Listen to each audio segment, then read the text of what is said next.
Bismillahirrahmanirrahim. Assalamualaikum warahmatullahi wabarakatuh. Innal hamdalillah nahmaduhu wa nasta'inuhu wa nastaghfiruh wa na'udzu billahi min shururi anfusina wa sayyiati a'malina may yahdihillahu fala mudilla lahu wa may yudlil fala hadiya lahu. Asyhadu an la ilaha illallah wahdahu la syarika lahu wa asyhadu anna Muhammadan 'abduhu wa rasuluhu la nabiyya ba'dahu. فإن أصدق الحديث كتاب الله وخير الهدي هدي محمد صلى الله عليه وسلم وشر الأمور محدثاتها وكل محدثة بدعة وكل بدعة ضلالة وكل ضلالة في النار. أما بعد. Para ikhwah sekalian rahimani wa rahimakumullah, dengan berkepentingannya kita jemaah Masjid Al-Muhsinin memahami fikih tentang solat lebih mendalam, maka insyaallah kita mulaikan pembahasan kitab As-Salah, kitab tentang solat, dari kitab Al-Muqni' karya Ibnu Qudamah Al-Hanbali rahimahullah. Di hari Ahad ini, adapun di hari weekdays, di hari Jumat subuh, pada subuh itu tentang kitab solat juga, namun dari kitab Al-Kafi karya Ibnu Qudamah. Ini dalam rangka melestarikan ilmu untuk jemaah Masjid Al-Muhsinin dan juga untuk warga sekitar yang berkesempatan untuk menuntut ilmu dan selayaknya harus berkesempatan. Karena kalaupun kita wafat nanti, ya kita juga akan disalatkan di masjid.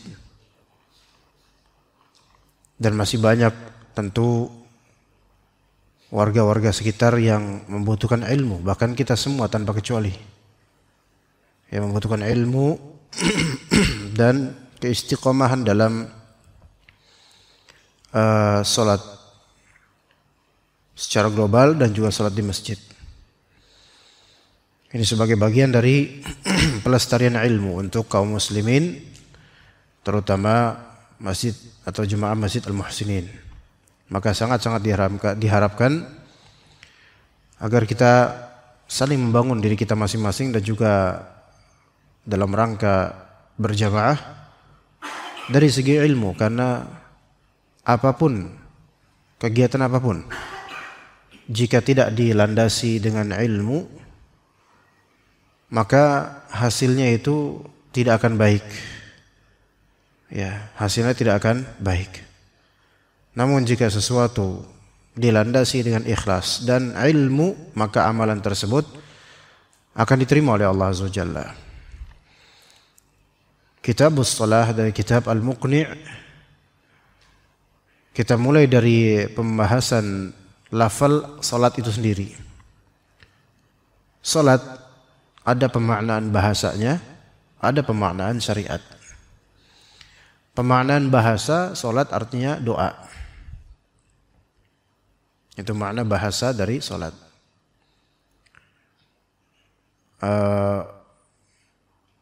Maka Nabi SAW pernah menyatakan dalam hadis yang diriwayatkan oleh Imam Muslim, "Idza du'iya ahadukum ila ta'amin falyujib." Jika seorang dari kalian diundang untuk menghadiri makanan, baik itu walimah maksudnya walimatul urs, pernikahan, atau walimah akikah, atau murni makan-makan dan dia berkesempatan, maka hendaklah dia jawab. Sebagian ulama menjadikan ini semua kewajiban. Fa in kana muftiran falyat'am. Kalau misalnya dia orang yang tidak sedang berpuasa, maka makanlah. Wa in kana sha'iman falyusalli. Dan kalau dia lagi puasa namun ada undangan, maka hendaklah falyusalli, hendaklah salat. Di sini maksudnya hendaklah dia mendoakan. Jadi kalau antum diundang siang-siang, ayo makan di rumah ana nih, ada nih makanan ini itu. Ya, tapi antum lagi puasa. Puasa sunnah maksudnya. Kalau puasa wajib Ramadan ya jelas nggak boleh lah. Ini juga yang ngundang juga ada masalah ini orang ini ya. Nah jadi hari biasa antum lagi puasa sunnah atau mungkin puasa qadha, maka fal yusalli, hendaklah antum apa? Doakan. Afwan, jazakallah khairan, terima kasih atas undangannya, anda lagi puasa.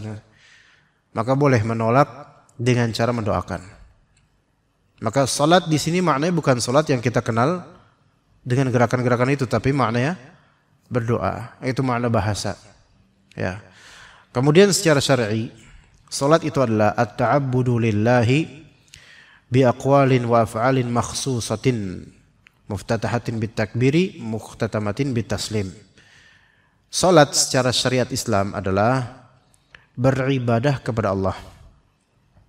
Beribadah kepada Allah dengan ucapan-ucapan dan perbuatan dan gerakan-gerakan yang khusus.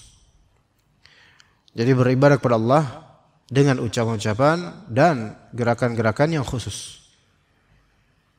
Yang diawali dengan takbir, diakhiri dengan taslim, dengan salam. Jadi salat itu diawali dengan takbir dan diakhiri dengan salam. Dan ini sangat penting, vital sekali. Berarti rukun pertama salat itu takbiratul ihram. Dan rukun terakhir salat itu salam. Nah, kalau seseorang, dan ini yang dia harus dipahami oleh kaum muslimin. Sebagian kaum muslimin itu enggak paham nih. Bahwasanya seseorang kalau sholat, memulai sholat, dia hanya angkat tangan dan dia tidak mengucapkan Allahu Akbar, maka tidak sah sholatnya. Walaupun 1000 rakaat misalnya. Maka tidak sah sholatnya, tidak sah. Pahala enggak ada. Nggak ada sama sekali nggak ada pahala. Ya, dianggap tidak sholat. Karena apa? Pembukanya itu tidak dia buka, yaitu mengucapkan Allahu Akbar. Sebagian memahami bahwa saya takbir itu adalah angkat tangan. Enggak. Angkat tangan itu raf'ul yadain, mengangkat tangan. Takbiratul ihram mengucapkan Allahu Akbar. Memang tidak harus teriak, tidak harus keras, minimal berbisik. Atau minimal gerak lidahnya dengan niatan Allahu Akbar dan ada sedikit suara kecil gitu, Allahu Akbar. Ya. Hanya dirinya yang mendengar, itu sudah takbiratul ihram, Allahu Akbar. Ya. Adapun kalau diam aja, bibir enggak membuka dan juga lidah enggak bergerak, enggak ada Allahu Akbar, enggak sah salatnya. Ya. Enggak sah salatnya. Dan ini maklumat yang wajib diketahui. Mumpung kita belum wafat. Adapun berpuluh-puluh tahun misalnya, berpuluh-puluh tahun antum salat dengan cara ini, yaitu takbiratul ihram, enggak ada lafal. Berpuluh tahun itu antum enggak ada salat, benar enggak salat. Kafir enggak kafir karena jahil, enggak tahu. Harus diqadha enggak mungkin antum qadha, habis umur antum qadha puluhan tahun salat, mati duluan. Terus gimana dong? Khalas. Taubat pada Allah akan kejahilan itu. Bahkan ini kan ba'da maghrib. Ini masih waktu maghrib. Kalau tadi salat maghrib antum ternyata seperti itu secara salatnya takbiratul ihram, tidak ada lafal di lisan, maka wajib sekarang antum salat ulang. Benar, wajib sholat ulang. Ini karena sudah tegak atas antum hujjah. Hati-hati gitu. Berarti berkewajiban untuk sholat maghrib. Karena yang tadi tidak sah. Ya. Terus muhtatamatun bitaslim, sholat itu ditutup dengan salam. Yang dimaksud salam itu bukanlah menoleh. Menoleh itu menoleh. Salam itu adalah mengucapkan Assalamualaikum. Ini makmum salam. Kadang imamnya doang salam, makmumnya cuma noleh doang. Kan gitu. Ya. Udah selesai, imam Assalamualaikum warahmatullahi, Assalamualaikum warahmatullahi, dan antum baru salam setelah imam selesai salam kedua. Ya, antum baru mulai salam ketika imam selesai salam kedua. Karena yang lebih sahih adalah bahwasanya salam kedua itu termasuk kewajiban. Maka imam Assalamualaikum warahmatullahi, Assalamualaikum warahmatullahi, antum baru Assalamualaikum warahmatullahi, Assalamualaikum. Itu yang lebih sahih. Ya jangan Assalamualaikum warahmatullahi, Assalamualaikum warahmatullahi, imam antum. Berarti kalau kayak gini doang, berarti antum masih dalam sholat. Ya. Terus duduk sila kayak nggak ada salah gitu. Ya. Zikir kemudian. Sebenarnya ini belum selesai ini sholatnya nih. Tapi mungkin karena menganggap itu sudah batal, sudah selesai sholatnya, ya udah ya hancur sholatnya udah. Ya, malah kemudian sholat ba'diyah. Ya, belum selesai sholat yang tadi, sholat ba'diyah. Nah ini diperhatikan jemaah. Itu sholat secara syar'i. Kemudian dikatakan oleh Ibnu Qudamah rahimahullah, kitabus sholati wa hiya wajibatun ala kulli muslimin balighin aqil illa al-haidha wan nufasa. Salat itu wajib. Wa hiya wajib, salat itu wajib dengan dalil Al-Qur'an, As-Sunnah dan ijma' ulama. Dari Al-Qur'an kata Allah Azza wa Jalla di surah An-Nisa 103, "Inna salata kanat 'alal mu'minina kitaban mawquta." Sesungguhnya salat itu wajib atas orang mukminin sebagai kewajiban yang ditentukan waktunya. Dan maksud dari salat di sini adalah salat fardu yang 5 waktu. Ya, kemudian juga kata Allah, "Wa ma umiru illa liya'budullaha mukhlishina lahu din hunafa wa yuqimus shalah."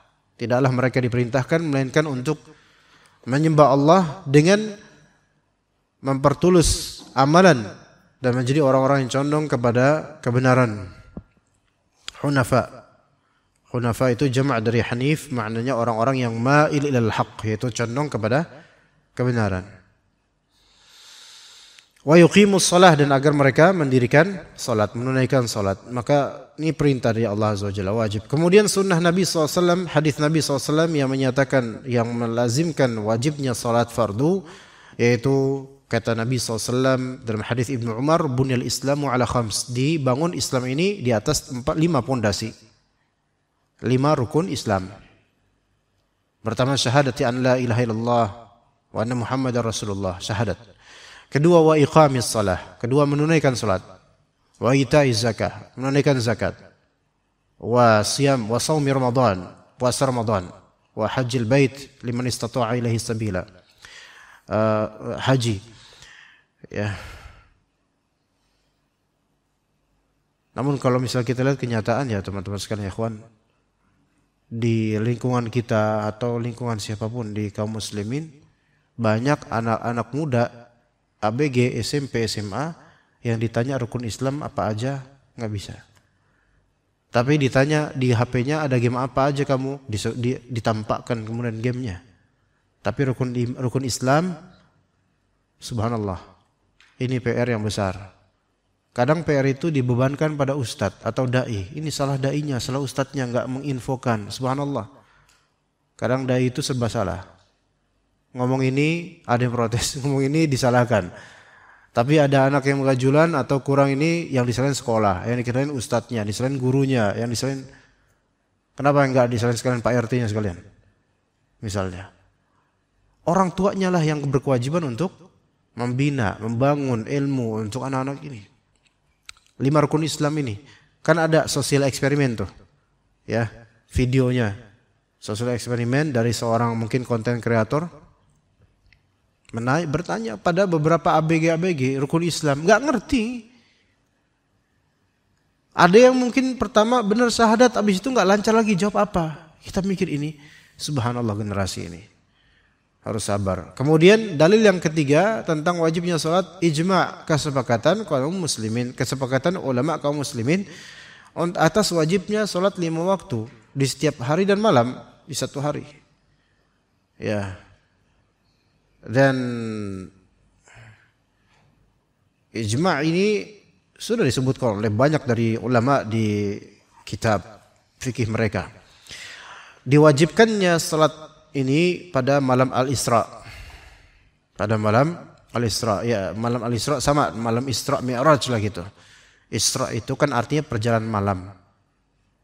Jadi kalau antum pulang kampung malam, antum melakukan Isra secara bahasa.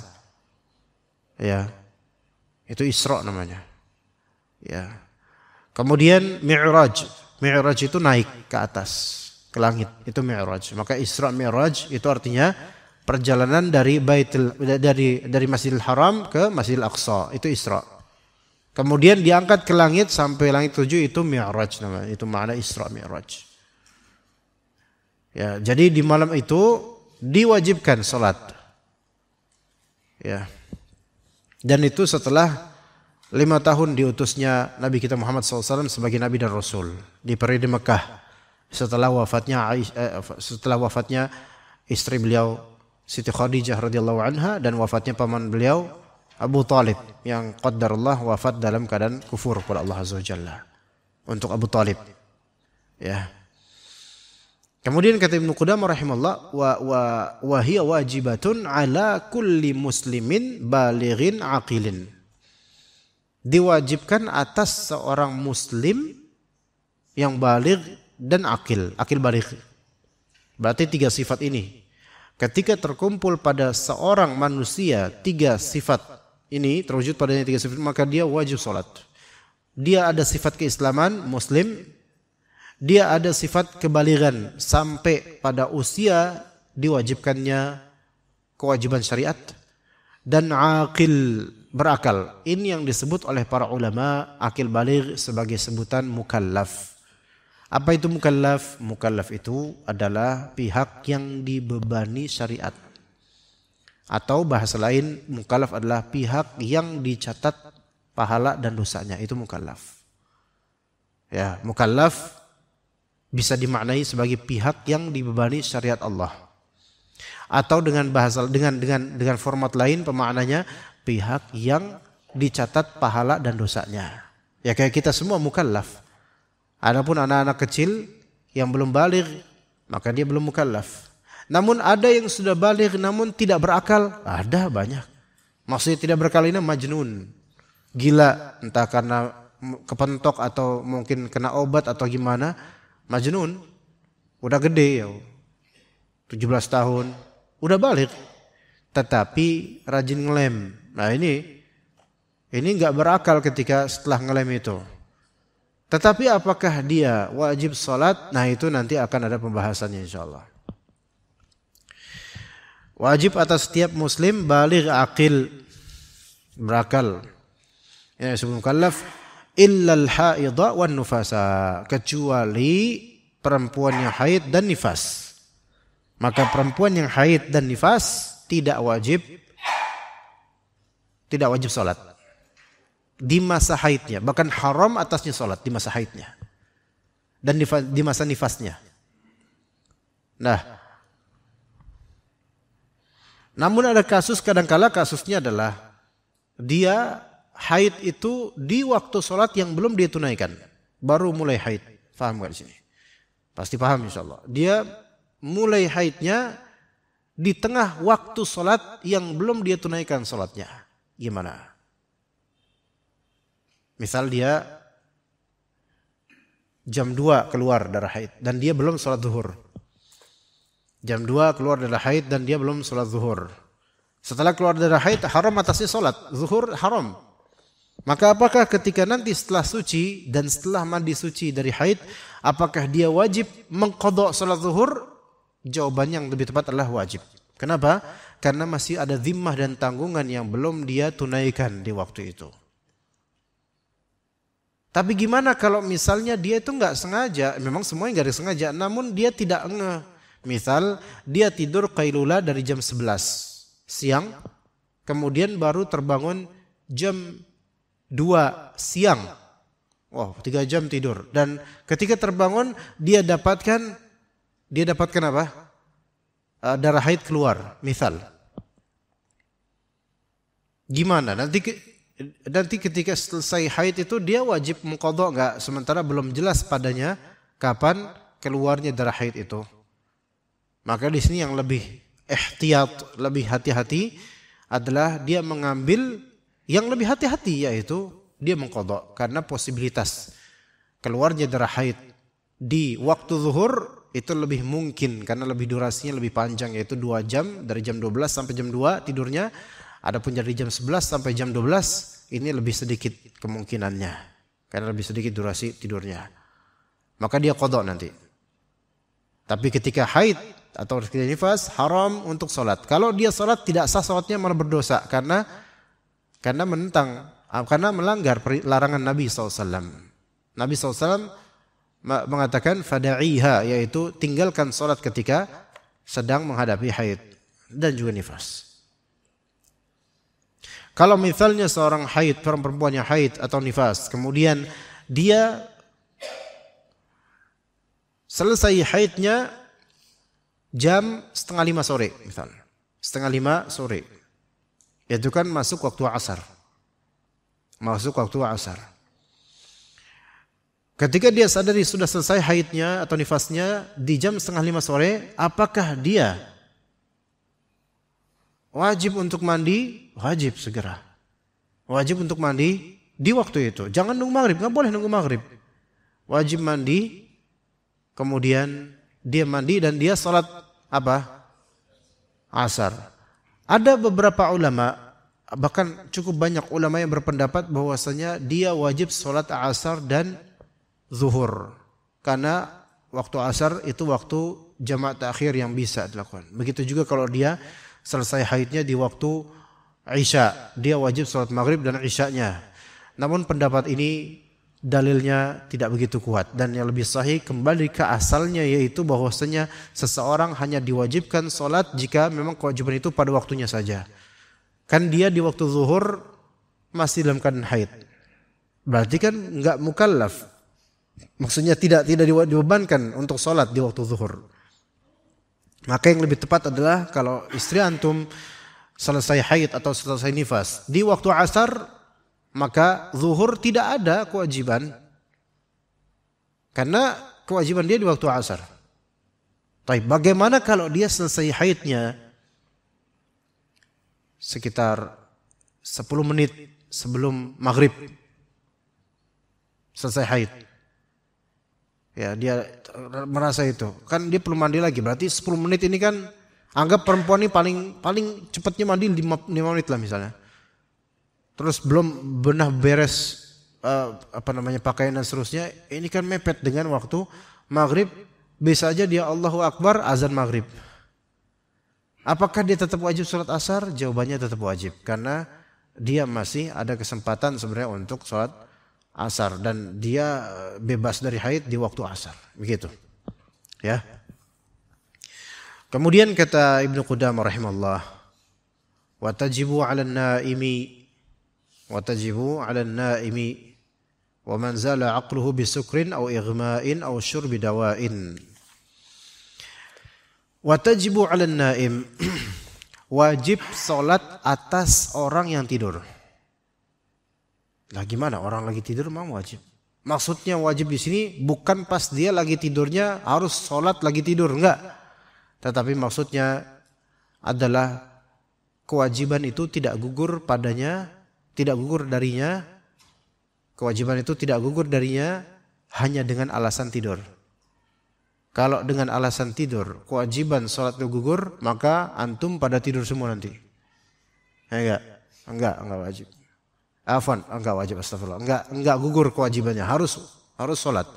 Artinya kata para pensyarah kitab Al-Muqni', yajibu alaihi qada'uha idza istayqadha, yaitu wajib untuk mengqadha jika dia bangun. Ya. Kelewatan salat subuh nih. Waktu waktu tulu'us syams, akhir waktu subuh itu kisaran sekarang mungkin jam 5 lewat 50-an. Sekarang gitu. Jam 5 lewat 50 sampai jam 6 lewat 5 ya sekitar itu adalah waktu terlarangnya salat secara mutlak. Salat mutlak.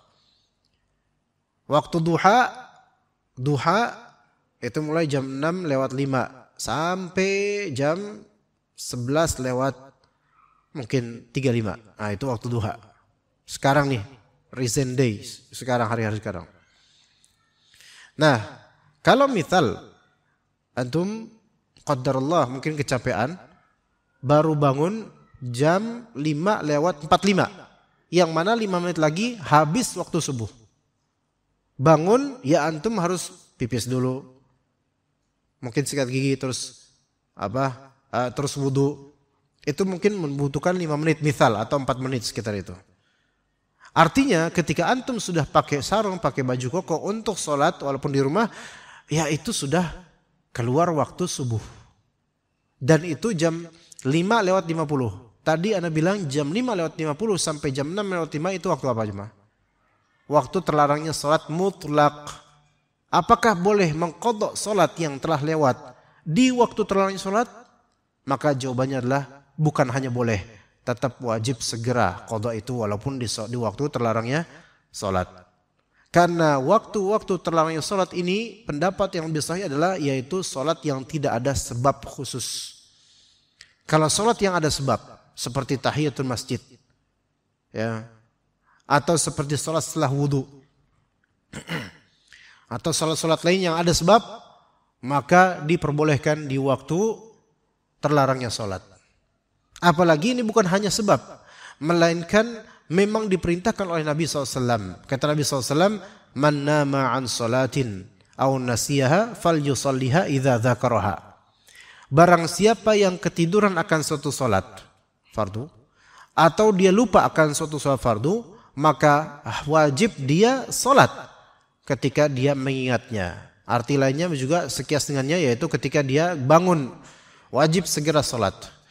Maka orang yang telah lewat waktu sholat darinya dan dia baru bangun, maka wajib segera sholat. Kalau memang dia lagi junub, wajib segera mandi junub. Nggak boleh nunda nanti-nanti. Nggak ada nunda-nunda nanti-nanti. Harus segera. Selama dia sempat. Jangan sampai kematian menyergapnya. Wafat, ya udah ninggalin sholat dia. Ya, jadi segera sholat. Nabi suruh. Dan ini ala faur, yaitu segera. Jangan lama-lama. Jangan nunda-nunda. Segera sholat. Karena sudah keluar waktunya, dia qadha. Dengan niatan mengqadha sholat yang telah lewat waktunya. Maka dia sholat misalnya jam 5 lewat 55. Itu waktu terakhir sholat. Tapi karena dia qadha yang wajib, maka boleh. Bahkan mengqadha yang sunnah pun, itu juga diperbolehkan sebenarnya. Dengan alasan mengqadha. Karena ada sebabnya mengqadha. Nabi SAW pernah kedatangan tamu. Beliau qabliyah, entah ini qabliyah zuhur atau ba'diyah zuhur. Pokoknya beliau sholat zuhur dan beliau ada tamu. Terus sampai beliau sholat asar. Setelah sholat asar yang itu ditengarai oleh banyak dari ulama, setelah antum sholat asar itu waktu terlarangnya sholat. Tapi beliau mengqadha sholat qabliyah atau ba'diyah zuhur di setelah sholat asar. Gimana? Faham gak di sini, kawan? Beliau enggak mengqadha salat wajib loh, tapi mengqadha salat sunnah. Mengqadha salat sunnah. Oke? Dan di waktunya di waktu yang dikatakan oleh ulama termasuk waktu terlarang salat, karena setelah salat asar enggak ada salat. Rasulullah salat, tapi alasannya apa? Karena mengqadha salat sunnah. Gitu. Baik, setelah salat subuh boleh enggak seseorang salat? Dilarang. Setelah salat subuh enggak ada salat. Setelah sholat subuh tidak ada sholat. Namun suatu ketika Nabi SAW lagi sholat subuh, selesai sholat subuh, beliau kan muter balik, maksudnya menatap melihat jemaah. Dan kemudian ada seseorang bangkit lagi setelah dia selesai sholat subuh, bangkit lagi seseorang itu, kemudian dia mau sholat, kata Rasulullah SAW, ya fulan, sholat subuh cuma 2 rakaat. Artinya udah cukup, antum jangan sholat lagi, jangan 6 rakaat, udah selesai udah.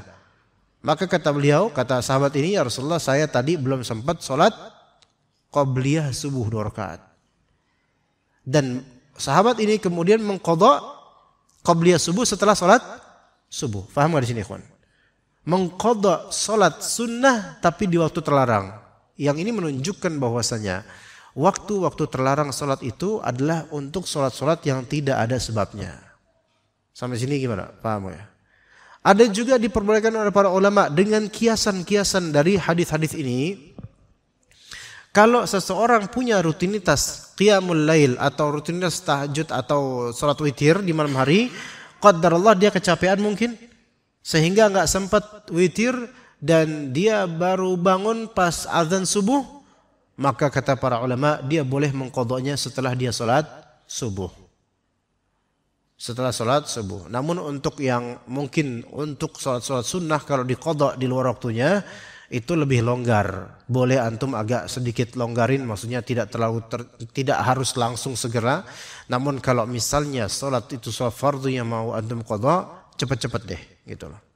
Karena kata Nabi SAW, fal yusalliha idza dzakaraha. Hendaklah salat ketika dia ingat langsung salat gitu. Kalau untuk salat fardu, kalau untuk salat sunnah mau antum qadha itu lebih longgar. Makanya kata sebagian dari ulama yang berfatwa, kalau dia misalnya qiyamul lail atau dia witir kelewat, enggak sempat witir malam itu, dia boleh mengqadha ba'da salat subuh, boleh.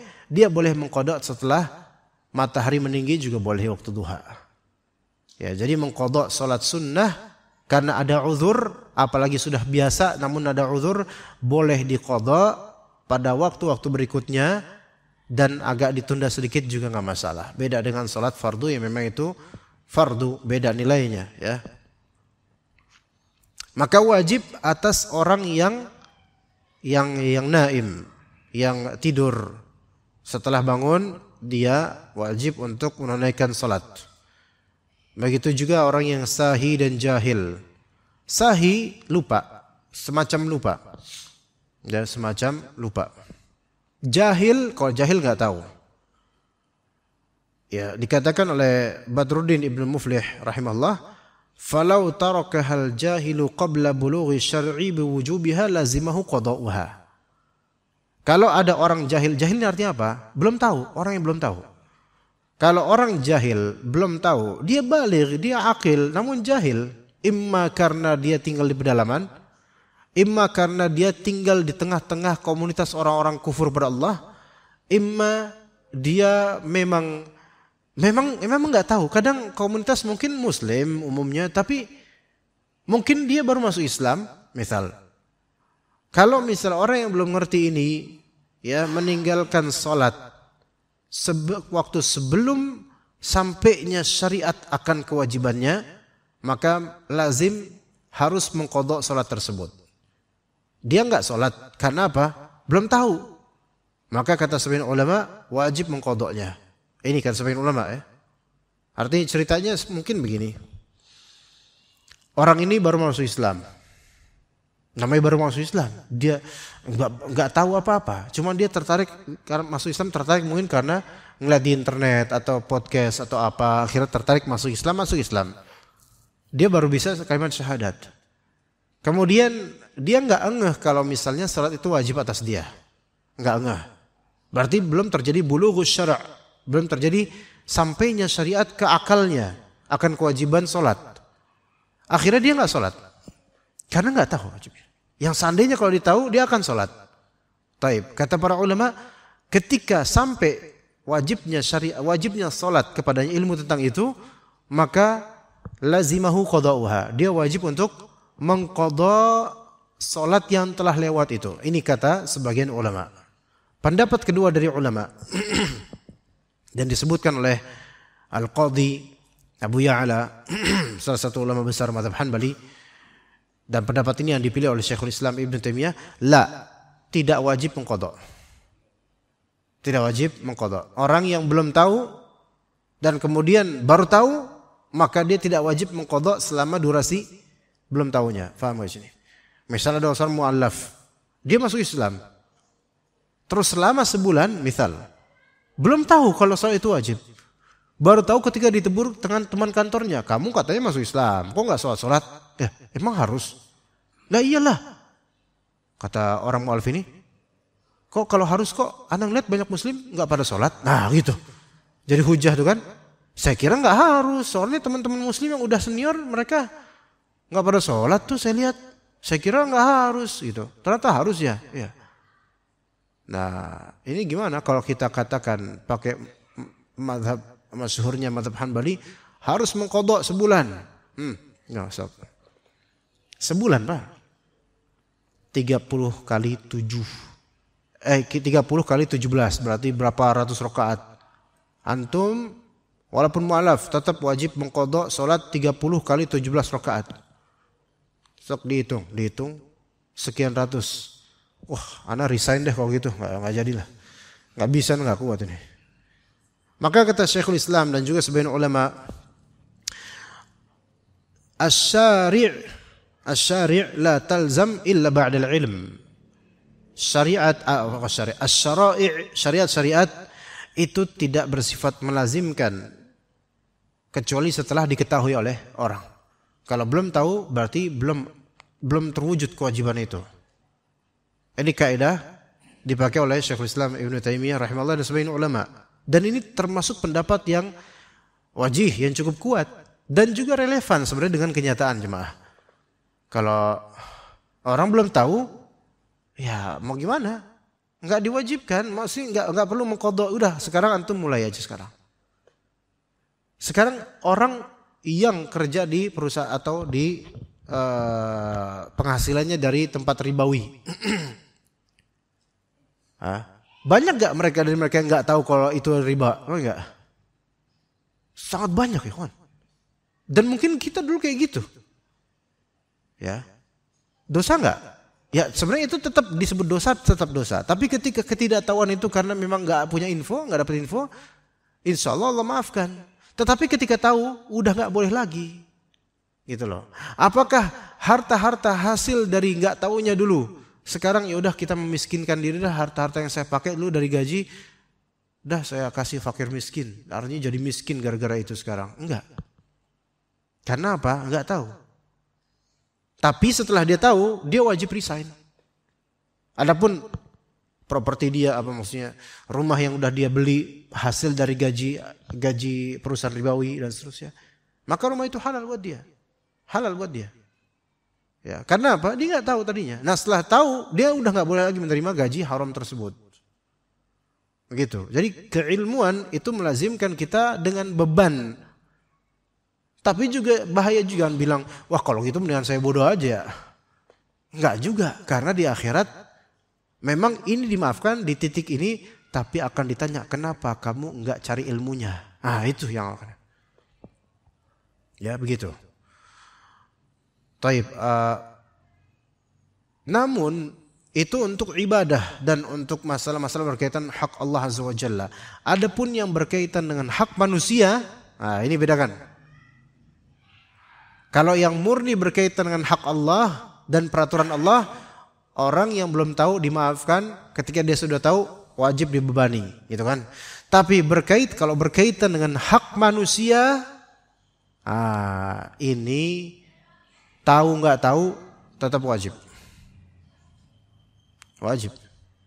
Apa contohnya? Zakat. Ya, zakat. Walaupun Syekhul Islam Ibnu Taimiyah mengatakan zakat juga sama, tidak wajib, enggak, tapi yang lebih sahih adalah hal-hal yang berkaitan dengan hak manusia selain hak Allah Azza wa Jalla, kalau ada kaitan dengan hak manusia maka wajib. Maksudnya wajib gimana? Kalau dulu dia belum tahu wajibnya zakat untuknya dan dia belum berzakat sepanjang itu, padahal wajib. Maka setelah dia mengetahui, dia wajib mengqadha zakat-zakat yang belum dia tunaikan. Misal antum punya tabungan, ini masuk ke dalam dan tabungan antum mencapai nisab di tiap haul, di tiap tahun. Dan itu udah berlarut sampai 5 tahun bahkan 10 tahun antum sudah sekaya itu nggak pernah zakat karena antum nggak tahu kalau itu wajib zakat.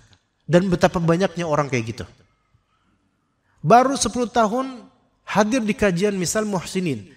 Kemudian kita zakah, baru tergugah, ada zakat ya.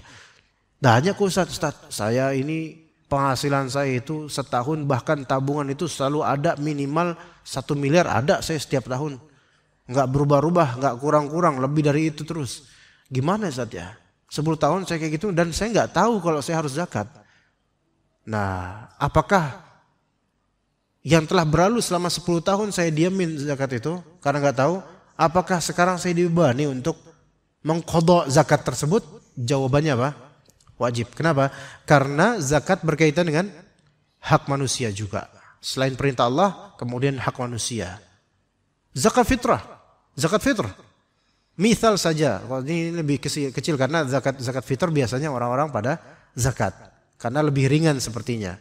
Zakat fitrah, misal ada seorang mu'allaf, 3 tahun pertama, dia nggak pernah zakat fitrah.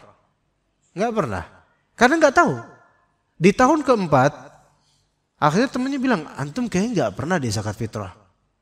Pernah nggak nyalur? Saya nggak tahu zakat fitrah itu apa. Sekarang dikasih tahu. Oh gitu ya. Tapi 3 tahun terakhir nih, saya masuk Islam nggak pernah zakat fitrah. Maka wajib diqadha saat itu juga. Wajib diqadha saat itu juga. Ya. Begitu. Karena berkaitan dengan hak manusia.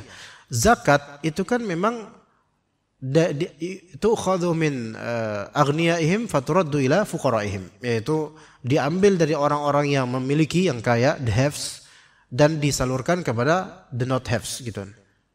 Ya, orang-orang yang tidak memiliki, fakir. Berarti ini ada kaitannya dengan hablum minan nas dan juga hak manusia. Maka wajib. Berarti orang yang tidak menunaikan zakat dengan kejahilan dan ketidaktahuannya akan syariat zakat, maka dia dianggap masih berhutang sama mustahiq, sama orang-orang yang berhak mendapatkan zakat. Itu, ya. Adapun kalau hak Allah seperti nggak tahu kalau sholat itu wajib, nggak tahu kalau puasa itu wajib, maka karena ketidaktahuan ini tidak diqadha. Tidak diqadha. Sama ikhwan, seperti orang baru masuk Islam. Dia punya hutang. Tapi kalau zakat orang baru masuk Islam jangan dihinin zakat. Enggak ada ceritanya zakat kalau untuk orang baru masuk Islam udah berapa tahun? Usia 60 tahun baru masuk Islam, orang kaya.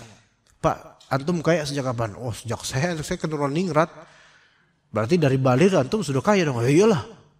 Berarti store Pak 45 tahun kari sekian. Zakat. Ya, gimana tuh kira-kira? Enggak jadi dia masuk Islam. Tapi kalau dain, hutang, ini hak manusia. Tahu nggak tahu harus ditunaikan karena hak manusia. Walaupun masuk Islam, jangan masuk Islam terus hutang lunas gitu, enggak. Masuk Islam hutang tetap ada kalau dia masih punya hutang. Taib. Jadi tadi syariat yang berkaitan dengan hak Allah itu tidak lazim kecuali setelah adanya ilmu. Maksudnya tidak lazim di sini artinya tidak terbebani, tidak menjadi kewajiban atasnya saat itu kecuali setelah mengetahuinya. Ataupun berkaitan hak manusia, maka wajib ditunaikan walaupun dia tidak tahu. Dan ketika sudah tahu dia wajib mengqadhanya. Itu bedanya di situ, ya. Kemudian kata Ibnu Qudamah setelah watajibu 'alan naim wa man zala aqluhu bisukrin. Dan wajib atas orang yang hilang akalnya karena mabuk. Ya, insyaallah kita lanjut ba'da azan insyaallah taala. Baik, kata Ibnu Qudamah rahimahullah wa man zala aqluhu bisukr, dan wajib salat atas orang yang akalnya itu hilang karena sukr, yaitu mabuk. Maka dikatakan oleh Badruddin Ibnu Muflih, li'anna sukrahu ma'siyah, karena mabuknya itu maksiat. Maka tidak cocok menghilangkan atau pengguguran kewajiban disebabkan maksiat. Namun sebagian ulama mengatakan juga tambahan tasqutu in kana mukraha. Keguguran salat bisa gugur, kewajiban salat bisa gugur jika mabuknya itu karena dipaksa. Jika mabuknya itu karena dipaksa. Ya. Ini masuk ke dalam sukr. Mabuk. Iya, mabuk lem, mabuk khamr, mabuk asap tertentu dengan sengaja. Maka ini semua maksiat dan tidak gugur kewajiban gara-gara maksiat.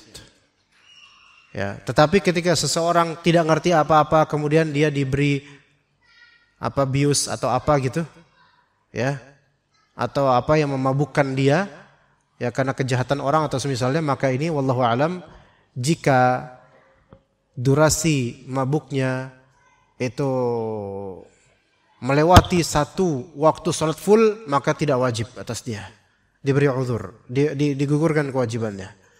Misalnya dia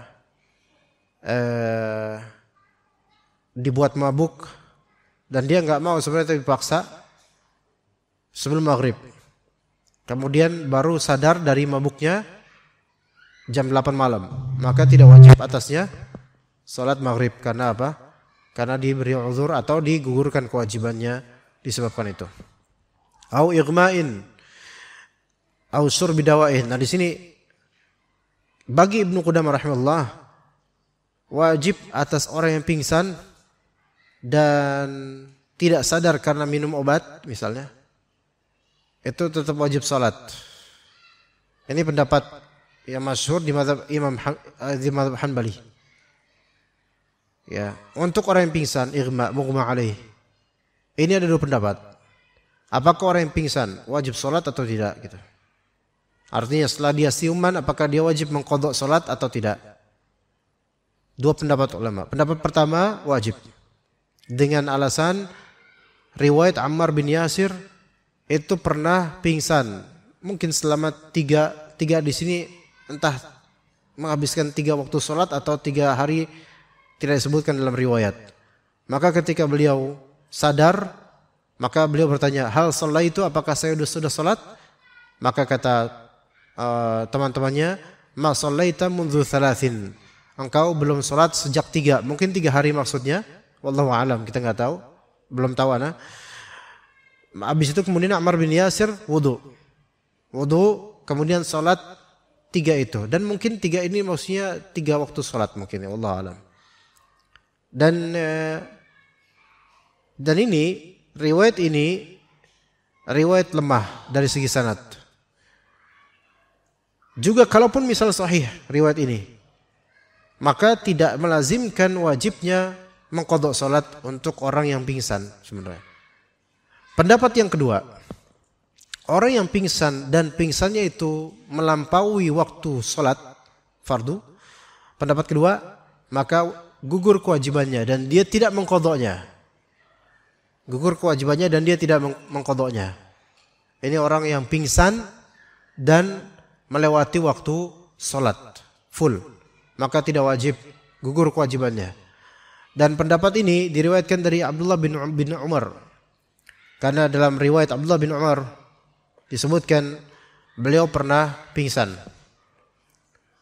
Bahkan ya pingsan seperti orang pingsan, dan beliau ternyata diriwayatkan tidak mengqadha salat. Ini riwayat yang sahih. Bahkan sampai 3 hari 3 malam beliau pingsan tidak mengqadha sama sekali. Ya, dan Abdullah bin Umar dari segi fikih lebih afdal daripada Ammar bin Yasir. Kalaupun riwayat Ammar bin Yasir tadi benar, maka itu yuhmal atau itu dianggap sebagai hati-hatinya Ammar bin Yasir saja. Melainkan hukum aslinya adalah tidak wajib qadha salat untuk orang yang pingsan.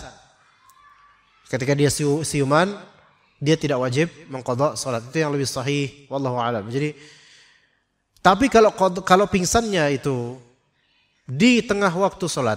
Nah, di tengah waktu salat, ya. Kayak gimana? Misal ada orang pingsan pas lagi salat, misal. Ya, lagi salat berjamaah, terus blok pingsan, mungkin capek, mungkin apalah gitu, pingsan. Dan itu salat subuh. Dia baru sadar kemudian di jam 9 pagi. Pertanyaannya, apakah dia wajib mengqadha salat subuh atau tidak? Ayo. Dia belum selesai salat subuh berjamaah, lagi diri bersama jemaah kaum muslimin, Rakaat kedua tiba-tiba blek jatuh, pingsan. Pertanyaan jam 9 pas dia sadar total, apakah dia wajib mengqadha salat subuh atau tidak? Wajib enggak? Wajib. Wajib. Loh, katanya tadi pingsan enggak? Iya. Beda ini kasusnya. Dia sedang ada di dalam waktu salat fardu. Ya. Dan dia belum menunaikan salat fardu, sama kayak orang haid dan nifas. Ya. Gitu. Atau dia udah masuk waktu zuhur. Belum salat zuhur, pingsan jam 2. Pingsan jam 2. Baru bangun besok pagi jam 6. Salat apakah yang harus dia qadha? Hah? Zuhur saja, zuhur yang kemarin. Subuh enggak. Subuh enggak.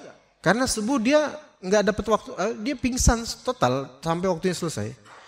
Maghrib enggak qadha. Isya enggak qadha, subuh enggak qadha. Yang diqadha zuhur yang kemarin karena dia masih berada dalam kondisi normal ketika zuhur itu. Ya dipahami baik-baik itu ya.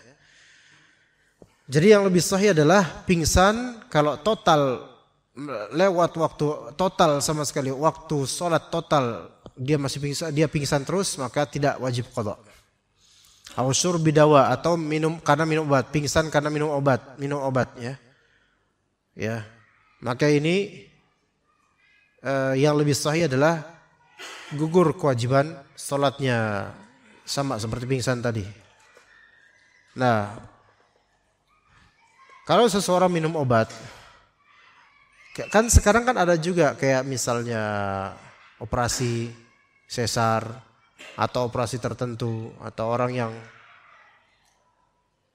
bukan operasi sesar ya, apa aja operasi lah, kan ada operasi yang dibuat pingsan. Ya, nggak sadar sama sekali, ya, total nggak sadar. Yang seperti ini nggak wajib sholat. Ya, kalau dia dioperasi setelah pas waktu maghrib misalnya, karena dokternya bisa jam segitu, dan 5:30 disuntik tertentu, pingsan total. Baru sadar jam 8, itu pun masih di ruang operasi. Pertanyaannya, dia wajib nggak sholat maghrib? Qadha maghrib wajib nggak? Tidak wajib. Tapi dia wajib nggak sholat isya? Wajib. Apakah dia wajibnya itu alil faur segera? Enggak, waktu isya masih agak panjang. Ntar kalau dia udah mulai membaik kondisinya, sholat. Lah, dia nggak bisa karena habis operasi dia nggak bisa bangkit dan dia akan dimasukkan ke ruang inap dan dia hanya rebahan. Sholat dengan rebahan, gitu. Ini fikih seperti ini antum akan ditanya oleh keluarga antum, istri antum. Ini fikih. Orang kadang karena nggak tahu kepada siapa dia harus nanya, kadang-kadang malah nggak sholat. Makanya penting keberadaan teman-teman ngaji di keluarga atau di warga, di antar warga, gitu. Seperti itu, wallahu a'lam. Ada pertanyaan nggak jemaah sampai sini? Ya Pak Nur.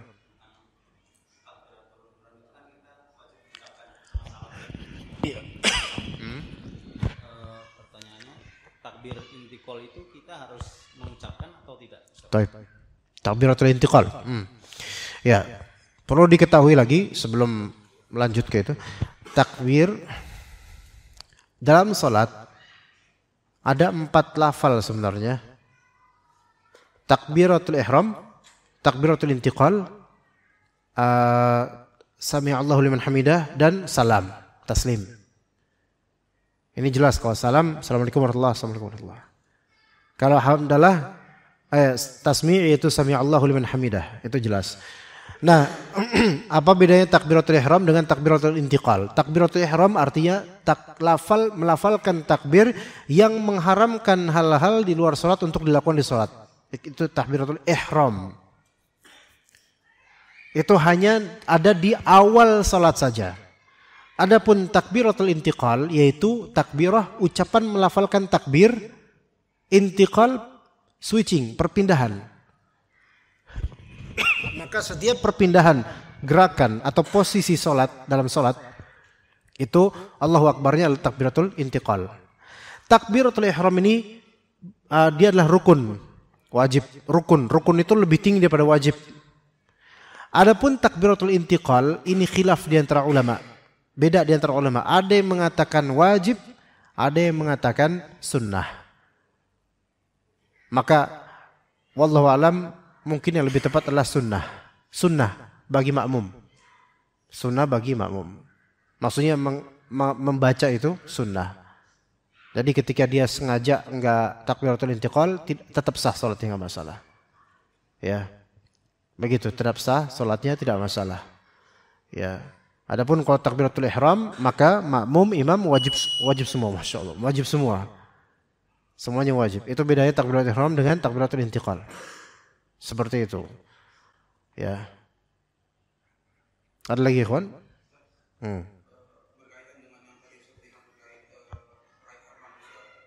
Apa?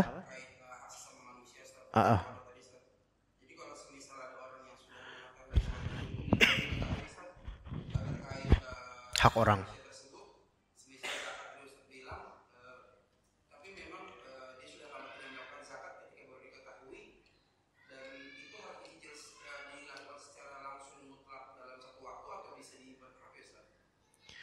Sesuatu yang menjadi hutang jika dia mampu harus segera. Jika dia belum mampu dicicil. Hal seperti itu. Dilihat dari kemampuan dia. Apakah dia punya dana untuk sepenuhnya langsung dia tunaikan semua? Kalau dia punya dan mampu wajib segera. Harus. Kalau enggak mampu, maksudnya baru bisanya nyicil, wajib nyicil dulu. Ya, nyicil di sini nyicil zakat yang ini ke mustahiknya nyicil semampunya dia. Ya. Juga kan itu kan hak manusia, masalah warisan. Lah ini masalah yang lebih rumit lagi nih antar keluarga, subhanallah. Warisan itu kalau enggak ditunaikan sesuai hak itu hutang sampai mati itu nanti di akhirat sampai akhirat. Maka siapapun keluarga yang tidak menunaikan syariat Allah dalam masalah faraid yaitu warisan dengan pembagian versi syariat bukan versi tradisi, enggak melakukan itu akan jadi hujah di akhirat nanti pertanyaan besar itu. Kalau misalnya di anak-anak ini ada yang sulung paling besar dia, dan dia menguasai itu lebih besar porsinya dibandingkan adik-adiknya, zalim. Ya kalau dia bilang, wah saya dulu nggak tahu Ustaz hukumnya bahwasanya ini nih dibaginya segini. Sekarang kita kasih tahu segini, Anda berarti telah mencaplok telah mencaplok bagian saudara-saudara Anda atau paman Anda atau siapa, ya, maka wajib Anda untuk mengembalikan sesuai dengan rate atau nisbat yang berlaku dalam syariat. Balikin tuh. Iya, harus. Tapi kan saya dulu nggak tahu, nggak taunya dulu tidak menjadikan hutang antum terus lunas. Wah, tapi mereka nggak nganggap saya hutang, Ustaz. Nggak nganggap di dunia, di akhirat dituntut antum. Ah, Ustaz gak aku nakutin, biar takut. Emang harus kayak gitu karena warisan itu kalau nggak dipenuhi sesuai syariat Allah, ditanya sama Allah. Ditanya, itu kan banyak keluarga itu seperti itu. Keluarga muslim. Kadang dinasihatin, yuk pakai syariat Islam. Nggak mau, terutama yang sulung, karena merasa dia yang berhak untuk mengambil separuh dari semuanya. Padahal ada yang banyak. Subhanallah, itu di akhirat berat itu urusannya. Makanya kata Allah Azza wa Jalla, yauma yafirrul mar'u min akhihi wa ummihi wa abihi wa sahibatihi wa bani. Nauzubillah min dzalik. Memang ayat ini umumnya untuk orang-orang kafir, tapi juga untuk orang-orang yang telah merampas hak.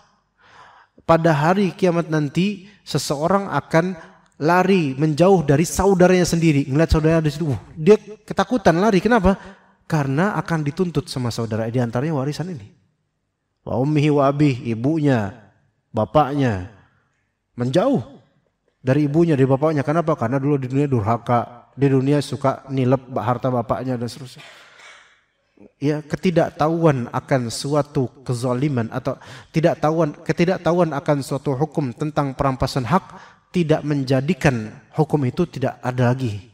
Melainkan tetap ditegakkan setelah tahu, malah justru wajib dia tunaikan sebelum di hari nanti ditimbang oleh Allah Azza wa Jalla. Makanya kata Nabi SAW, barang siapa yang mempunyai mazlamah, kezaliman pada orang lain atau hak orang lain, maka hendaklah dia minta kehalalannya sebelum di hari tidak ada lagi manfaat harta dan anak itu nggak manfaat. Kecuali kalau dia udah minta maaf, udah ini kan ini harta kamu waktu itu nggak saya bagi sekian, ini saya udah taubat, apa mau dimaafkan atau mau saya bayar cicil dulu misalnya. Kalau adiknya ternyata memaafkan, ya alhamdulillah. Tapi biasanya sih enggak karena udah kesel sama kakaknya, ya gitu. Ya, mungkin cukup sampai situ insyaallah. Sallallahu ala nabiyina Muhammad wa ala alihi washabbihi ajma'in. Subhanakallahumma bihamdika asyhadu an la ilaha illa anta astaghfiruka wa atubu ilaik. Wassalamualaikum warahmatullahi wabarakatuh.